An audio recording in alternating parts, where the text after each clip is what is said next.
in the heart of the magical forest, where shimmering lakes met snowy mountains and a golden palace stood guarded by a dragon, a very special day was dawning. Today was Princess Tuğçe's 6th birthday, and the entire kingdom was buzzing with excitement. Invitations had flown to every corner of the land. The 7 rainbow foals from the high plateau, the wise Volf family from the deep woods, and even the ancient dragon from the golden palace were all coming to celebrate. As the first rays of sun peeked through the leaves of their cozy treehouse, Tuğçe was still fast asleep, dreaming of birthday cake and presents. Her older sister Yağmur tiptoed into the room, her heart filled with love. She had spent weeks secretly weaving a beautiful crown from the rarest flowers in the forest. Quietly, she placed the delicate flower crown beside her sleeping sister's head. When Tuğçe finally opened her eyes, the first thing she saw was the vibrant crown. A huge smile spread across her face. She sat up, put it on, and gave Yağmur the biggest, warmest hug. Before the grand party even began, before any other gifts were opened, Tuğçe knew she had already received the best present of all, her sister's love. Down in the forest square, preparations had been underway since midnight. The whole forest was a whirlwind of activity. Alice the rabbit was hopping everywhere, directing decorations and making sure every single detail was perfect. The mighty lion, with his gentle strength, carried heavy wooden tables into place.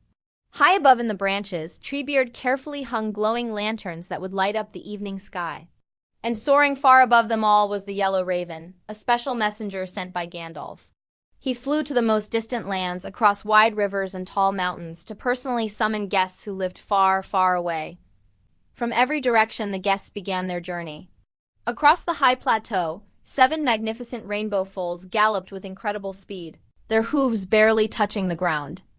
Each foal was a different color of the rainbow, and together they looked like a living, breathing rainbow streaking across the landscape. From the shadows of the deep woods, the entire Volf family emerged. Father Volf led the way, his wise eyes scanning the path, while the playful pups tumbled and chased each other, barely able to contain their excitement. And from the distant golden palace across the vast frozen sea, the ancient dragon took flight.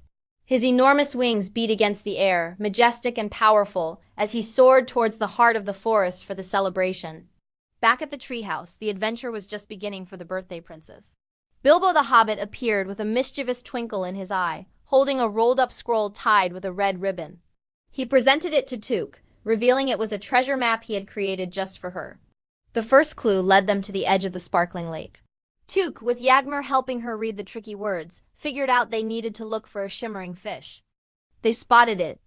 The fish's scale had another clue written on it, pointing them toward Gandalf's house. As they got closer, they saw a puff of smoke rising from the chimney. Inside the smoke, words magically appeared, telling them to go to the highest mountain edge.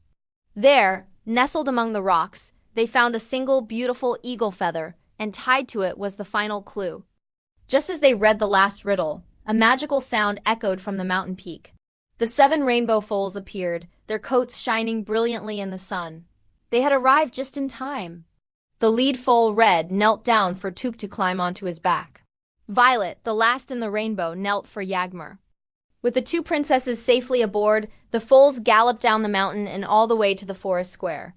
They moved so fast it felt like flying, leaving shimmering trails of rainbow colors hanging in the air behind them. What a grand entrance! As they arrived, they saw that all the other guests had gathered. The square was filled with happy chatter and laughter. Suddenly, a great shadow fell over the crowd. Everyone looked up. The ancient dragon was descending from the sky, his golden scales glittering like 1,000 suns. He landed gently in the center of the square, his size making everyone gasp.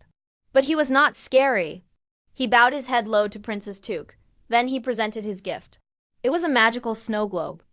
Inside, a perfect miniature replica of his golden palace sat surrounded by swirling, sparkling snow.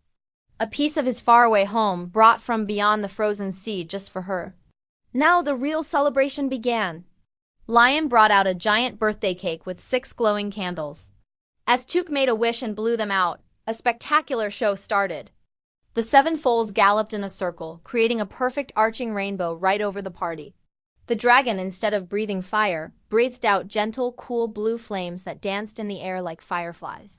And just then, Gandalf pointed his staff to the sky, and his magical fireworks exploded into brilliant stars.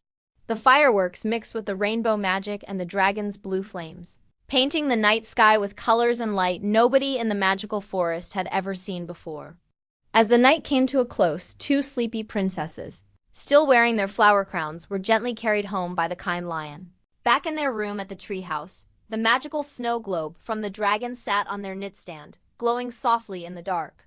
As Yağmur tucked her little sister into bed, Tuğçe realized the true treasure of her birthday was not found on any map or in any gift box.